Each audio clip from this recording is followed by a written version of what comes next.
Hello friends, welcome to knowledge shower. एक नई job vacancy को लेके मैं आपके बीच में आया हूं और आज की जॉब वैकेंसी भी जूनियर लीगल ऑफिसर की पोस्ट के लिए ही है। बट ये वैकेंसी निकाली है राजस्थान हाउसिंग बोर्ड ने। कल की वैकेंसी थी आरपीएससी के थ्रू थी, वेयर एज आज की वैकेंसी है राजस्थान हाउसिंग बोर्ड की तरफ से और ये वैकेंसी भी जूनियर लीगल ऑफिसर के लिए है। दोनों ही वैकेंसी अलग अलग वैकेंसीज़ हैं। हाय, आई एम शिवम पांडे। जिन्होंने भी अभी तक इस चैनल को सब्सक्राइब नहीं किया है तुरंत जाइए नॉलेज शावर को सब्सक्राइब कीजिए, क्योंकि इस चैनल पे हम आपको लीगल जॉब से रिलेटेड इन्फॉर्मेशन देते हैं। इसके साथ साथ लीगल एग्जामिनेशंस जितने भी हैं या लॉ एंट्रेंस एग्जामिनेशन जैसे क्लैट, आईलेट या अदर लॉ एंट्रेंस एग्जामिनेशन, उसका सिलेबस प्रोवाइड करते हैं, कंटेंट प्रोवाइड करते हैं और जॉब से रिलेटेड भी सारी इन्फॉर्मेशन देते हैं। चलिए बिना किसी डिले के मैं वीडियो को स्टार्ट करता हूँ। इस वीडियो में हम बात करने वाले हैं कि नंबर ऑफ़ वैकेंसीज़ कितनी होंगी, इंपॉर्टेंट डेट्स क्या क्या हैं, कब कब अप्लाई कर सकते हैं, एलिजिबिलिटी क्राइटेरिया क्या है उस पर्टिकुलर पोस्ट के लिए, एग्जामिनेशन पैटर्न क्या होगा, सिलेबस क्या होगा और सिलेक्शन के बारे में भी मैं आपसे बात करूंगा और आपको ऑफिशियल नोटिफिकेशन भी दिखाऊंगा। वो ऑफिशियल नोटिफिकेशन कहाँ मिलेगी, कौन सी वेबसाइट पे मिलेगी, ये भी सब मैं आपको बताने वाला हूँ।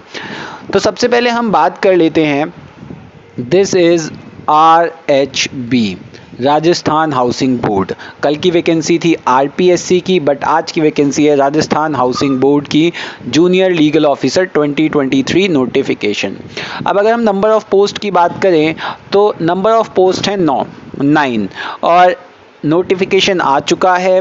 ये जो नोटिफिकेशन है उसकी अगर हम बात करें तो एप्लीकेशन डेट जो थी वो स्टार्ट हुई थी 19 जुलाई 2023 से आपके फॉर्म शुरू हो गए थे आना और आप फॉर्म फिल कर सकते थे और लास्ट डेट है इसकी 18 अगस्त। 18 अगस्त तक आप इसके फॉर्म भर सकते हैं। ऑफिशियल वेबसाइट ये है जो मैंने डिस्क्रिप्शन बॉक्स में दे भी रखी है, आप वहाँ से देख सकते हैं और मैं आपको ऑफिशियल वेबसाइट पे ले भी चलूँगा। अब बात करते हैं इम्पॉर्टेंट डेट्स की। अगर इम्पॉर्टेंट डेट्स की बात करें तो मैं आपको बता ही चुका हूँ इम्पॉर्टेंट डेट्स में कि 19 तारीख से आपके फॉर्म आना शुरू हुए हैं और 18 तारीख तक आपके फॉर्म आएंगे। एग्जामिनेशन आपका सितंबर 2023 में होगा। अब एलिजिबिलिटी क्राइटेरिया की बात करते हैं। देखिए, जो आरपीएससी की जो वैकेंसी थी जेएलओ की, सिमिलरली आरएचबी की जो जेएलओ की वैकेंसी है उसमें भी सेम ही आपका एलिजिबिलिटी क्राइटेरिया है। एजुकेशनल एलिजिबिलिटी क्राइटेरिया की अगर हम बात करें तो आप लॉ ग्रेजुएट होने चाहिए और आपको हिंदी जिसकी देवनागरी लिपि है उसमें आपको पढ़ना लिखना आना चाहिए और राजस्थान का कल्चर इसके बारे में आपको पता होना चाहिए। एज लिमिट की मैं बात करूं तो 21 साल से लेकर 40 साल तक के व्यक्ति जो हैं इस पोस्ट के लिए अप्लाई कर सकते हैं। अब एग्ज़ाम पैटर्न की बात करते हैं। देखिए, अगर हम एग्ज़ाम पैटर्न की बात करें तो 40% इसका पासिंग मार्क्स होगा और पासिंग मार्क के साथ साथ पेपर जो है वो 2 सेक्शंस में होगा, सेक्शन ए और सेक्शन बी। 2 सेक्शन में आपका पेपर होगा। पेपर एक ही होगा बट वो डिवाइड 2 सेक्शन में होगा, section A and section B. और सेक्शन ए जो होगा वो सीनियर सेकेंडरी लेवल का होगा। पैटर्न जो होगा एमसीक्यू, ऑब्जेक्टिव क्वेश्चंस होंगे। आरपीएससी की वैकेंसी में सब्जेक्टिव क्वेश्चन थे, रिटन एग्जाम था, बट यहाँ पे ऑब्जेक्टिव क्वेश्चन होंगे। ये इंपॉर्टेंट है, एमसीक्यू बेसिस पे होगा। मैक्सिमम मार्क जो होगा इसका वो 450 मार्क का आपका पेपर होगा, 450 मार्क्स का, और इसमें नेगेटिव मार्किंग भी होगी, +3 for correct answer and -1 for wrong answer. तो ये आपकी मार्किंग स्कीम रहने वाली है और टोटल 450 मार्क्स का आपका पेपर होगा। अब मैं आपको एक बार सिलेबस के दर्शन करा देता हूँ। पेपर एक ही होगा जैसे मैं आपको बता चुका हूँ, एमसीक्यू फॉर्मेट में होगा। 2 सेक्शन होंगे, section A and section B. Section A में general awareness and aptitude test होगा और इस जनरल अवेयरनेस एप्टीट्यूड में पहली चीज़ आपसे क्या पूछी जाएगी, जनरल नॉलेज ऑफ राजस्थान की हिस्ट्री, आर्ट, कल्चर, ये चीज़ें पूछी जाएंगी। 30 क्वेश्चन आएंगे, 3 नंबर का क्वेश्चन आएगा एक, तो 90 मार्क्स का हो गया। इसमें लिटरेचर भी आएगा, मॉन्यूमेंट्स राजस्थान के जो हैं वो भी आएंगे, heritage of Rajasthan, geography Rajasthan, traditions of Rajasthan, ये सारी चीज़ें आपकी आएंगी सबसे सेक्शन ए के पहले पार्ट में। दूसरे पार्ट में क्या चीज़ें हैं, general sciences, everyday science, general aptitude जैसे history, mathematics, innovation, Indian and international events, ये सारी चीज़ें जिसमें करंट अफेयर्स भी आते हैं, ये सारी चीज़ें आपसे पूछी जाएंगी। इसके भी 30 क्वेश्चन होंगे, 3 नंबर का एक क्वेश्चन, तो 90 मार्क्स हो गए। अब उसके बाद जो सेक्शन बी है, सेक्शन बी में आएगा आपका सब्जेक्ट से रिलेटेड, जिसमें कॉन्स्टिट्यूशन हो गया, लॉ हो गया, लीगल कॉन्सेप्ट हो गया, ड्राफ्टिंग हो गया, ये आपसे पूछा जाएगा। अब इसका सिलेबस क्या है ये मैं अभी आपसे आगे डिस्कस करूँगा। इसके आएंगे 90 क्वेश्चन, 3 नंबर का एक क्वेश्चन, तो 270 मार्क का आपका ये आएगा। तो आप देख सकते हैं ये जो सेक्शन ए है ये 180 मार्क का है, लेकिन आपका सब्जेक्ट स्पेसिफिक है 270 मार्क का। तो दोनों ही बहुत इंपॉर्टेंट है। आपका टोटल जो पेपर है 3 घंटे का पेपर होगा, और जैसा मैं बता चुका हूँ 40% मार्क आपका क्या होगा, ये है पासिंग मार्क। कम से कम इतने नंबर आपको लेके आने पड़ेंगे। अब एक बार मैं आपको दिखा देता हूँ कि आपकी नोटिफिकेशन में आपका सिलेबस क्या दे रखा है। तो जब हम नोटिफिकेशन देखते हैं तो सबसे पहले राजस्थान आवास मंडल जयपुर की नोटिफिकेशन है। सीधी भर्ती की बात करता है, विधि संकाय कनिष्ठ विधि अधिकारी 9 पदों की बात कर रहा है। आपको नोटिफिकेशन में दिख जाएगा, नोटिफिकेशन का लिंक मैं आपको डिस्क्रिप्शन में दे दूंगा, आप डायरेक्टली इसको एक्सेस कर सकते हैं। अब हम बात करते हैं कि इस नोटिफिकेशन में सारी चीज़ें दे रखी हैं।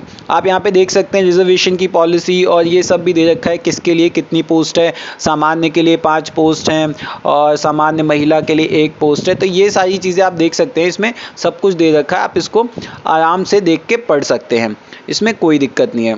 तो हम आगे बात करते हैं और हम इसमें अब देखेंगे सिलेबस। इसमें सारी चीज़ें दे रखी हैं, आप इसमें सब कुछ देख सकते हैं नोटिफिकेशन में। और हम अब स्क्रॉल डाउन कर रहे हैं सिलेबस की तरफ। तो जब आप सिलेबस पे आते हैं तो आपको यहाँ देखने को मिलता है कि स्कीम ऑफ एग्ज़ाम सबसे पहले जो मैंने आपको बता दी है कि एक पेपर होगा और section A section B 2 parts में आएगा। अब यहाँ पे हम आते हैं सिलेबस में। सिलेबस सबसे पहले पार्ट ए का सिलेबस देखते हैं कि सिलेबस क्या होगा। देखिए पार्ट ए जिसमें जनरल अवेयरनेस एंड एप्टीट्यूड की बात हो रही है, अगर हम इसकी बात करें तो सबसे पहले राजस्थान के इतिहास के बारे में पूछा जाएगा। राजस्थान प्रमुख प्रागैतिहासिक सभ्यताएं, इसके बारे में पूछा जाएगा। और इसके बाद राजस्थान के प्रमुख राजवंश एवं उनकी उपलब्धियां, मुगल राजपूत संबंध, स्थापत्य कला की प्रमुख विशेषताएं, महत्वपूर्ण किले, स्मारक। तो ये सारी चीज़ें आप इसको पॉज करके देख सकते हैं। राजस्थान के त्यौहार, मेले, ये संस्कृति, ये सारी चीज़ें आपसे पूछी जाएंगी। ये 17 पॉइंट्स हैं। उसके बाद आप आ जाइए राजस्थान के, ये तो कला संस्कृति साहित्य के ऊपर हो गया। उसके बाद राजस्थान का भूगोल, राजस्थान के भूगोल के ऊपर फिर आपसे पूछा जाएगा कि उसकी ज्योग्राफी क्या है। तो अगर आप भूगोल पे आएंगे तो आप देखेंगे स्थिति और मुख्य भौतिक विभाग, जलवायु, अपवाह तंत्र, मृदा, ये सब आपसे पूछा जाएगा। कृषि, पशुधन, ये सब आपसे पूछा जाने वाला है। उसके बाद आप जब नीचे स्क्रॉल डाउन करते हैं तो फिर आपसे जनरल अवेयरनेस में आपसे पूछा जाएगा राजस्थान की राजनीतिक एवं प्रशासनिक व्यवस्था, एडमिनिस्ट्रेटिव सर्विसेज जिसे आप कह सकते हैं, या एडमिनिस्ट्रेशन, इसके बारे में आप समझ सकते हैं, वो आपसे पूछा जाएगा। उसके बाद जनरल साइंसेज, जनरल एप्टीट्यूड जिसमें history, maths, innovation, Indian and international events.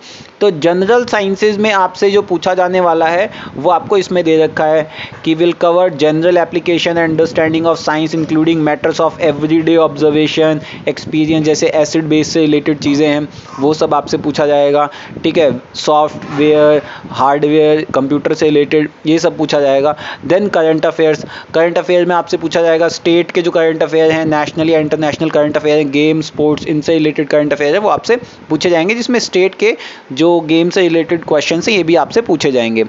History and culture, इसमें आपसे क्या क्या पूछे जाने वाला है ये भी यहाँ पे बता रखा है कि आपसे ये पर्टिकुलर चीज़ें पूछी जाएंगी। तो बहुत ही डिटेल्ड वे में आपको पूरा सिलेबस प्रोवाइड कर रखा है नोटिफिकेशन में कि आपको कहीं और जाने की ज़रूरत ही नहीं पड़ेगी। मिडिवल बैकग्राउंड, सोशो इकोनॉमिक, फिर freedom movement, political integration, dialect and literature, music and dance, religious belief, so ये सारी चीज़ें आपसे पूछी जाएंगी। देन इकोनॉमिक डेवलपमेंट, इसके बारे में भी आपसे पूछा जाएगा और इसका सिलेबस भी आपको विस्तृत रूप में दे रखा है।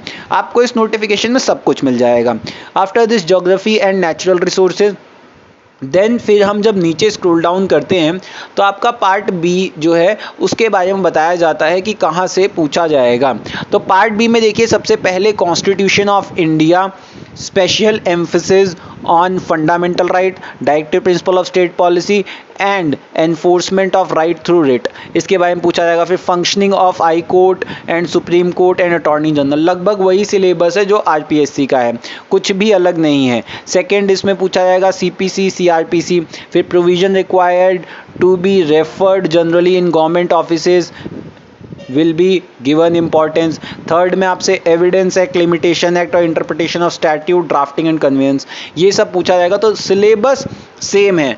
आप ये समझ लीजिए कि आप आरपीएससी की तैयारी जब करेंगे तो आपकी राजस्थान हाउसिंग जो कॉर्पोरेशन है इसकी भी तैयारी हो जाएगी। साथ के साथ आपकी दोनों तैयारियां हो जाएंगी क्योंकि लगभग सेम सिलेबस है। अब इसके बाद नीचे आप स्क्रॉल डाउन करेंगे तो आपको सारी डिटेल्स इसमें देखने को मिल जाएंगी। जितने भी आपके क्वेश्चन हैं वो सब यहाँ से सॉल्व हो जाएंगे। अब आपका क्वेश्चन ये है कि हम फॉर्म कहाँ से भरें और कैसे भरें। तो देखिए ये आपकी वेबसाइट है, दिस इज़ वेबसाइट, और वेबसाइट का लिंक मैं आपको डिस्क्रिप्शन में भी दे ही दूंगा। वेबसाइट है urban.rajasthan.gov.in, ये वेबसाइट है और इसका लिंक मैं आपको डिस्क्रिप्शन बॉक्स में दे दूंगा, राजस्थान हाउसिंग बोर्ड। अब यहाँ पे आप देखिए अप्लाई नाउ, ये अप्लाई नाउ जो है इस पे आपको क्लिक करना है। आवेदन की डेट भी दे रखी है, कब से कब तक आप कर सकते हैं। और इस अप्लाई नाउ पे जब आप क्लिक करेंगे तो आपका ऐसा कुछ इंटरफेस खुल के आएगा। अब ये जो इंटरफेस आपका खुल के आया है इसमें नोटिफिकेशन भी आप देख सकते हैं, आपको नोटिफिकेशन भी देखने को मिल जाएगी। यहाँ पे आप देखिए लॉगिन का ऑप्शन है, तो क्योंकि आप नए यूज़र हैं तो आप न्यू यूज़र, ये जो न्यू यूज़र है यहाँ पे आप क्लिक करेंगे न्यू यूज़र, और जैसे ही आप न्यू यूज़र पे क्लिक करते हैं या फिर एक ऑप्शन आपको यहाँ ऊपर भी मिल जाएगा रजिस्टर करने के लिए, क्योंकि आप नए यूज़र हैं तो यहाँ से भी रजिस्टर कर सकते हैं। तो जैसे ही आप इस पर क्लिक करते हैं न्यू यूज़र पे तो आपको दिख जाएंगी सारी चीज़ें कि आपको रजिस्टर कैसे करना है, क्या करना है, सारी डिटेल्स आपके पास आ जाएंगी। ये देखिए अकाउंट इन्फॉर्मेशन, ईमेल आईडी, मैं आपको एक एक करके दिखा भी देता हूँ। सबसे पहले आपका ईमेल, ये इम्पॉर्टेंट है, आपका मोबाइल नंबर, ये दोनों चीज़ें तो आपको संभाल के रखनी है। आपको ईमेल आईडी चेंज नहीं करना और मोबाइल नंबर चेंज नहीं करना। फिर आपका नाम जो आपके 10th सर्टिफिकेट के हिसाब से, आपकी नेशनैलिटी क्या है, देन आपको कैप्चा फिल करना है और रजिस्टर पे आप क्लिक करेंगे, रजिस्टर हो जाएगा, फिर आप अपना फॉर्म भर सकते हैं। अब बात कर लेते हैं सैलरी की, कि सैलरी क्या होगी राजस्थान हाउसिंग बोर्ड का जो जूनियर लीगल ऑफिसर है उसमें। तो इसकी अगर हम रिक्रूटमेंट सैलरी की बात करें तो L10 ग्रेड इसका भी होगा जो आरपीएससी का था, और इसमें भी सैलरी अप्रॉक्सीमेटली 40 to 50,000 के आसपास होगी आपकी initial salary. So I hope आपको सब कुछ समझ आ गया होगा अच्छे से। Thank you so much for watching the video. Please like, share and subscribe ताकि हम और ऐसी वीडियोज़ आपके लिए लेके आ सकें। Thank you so much.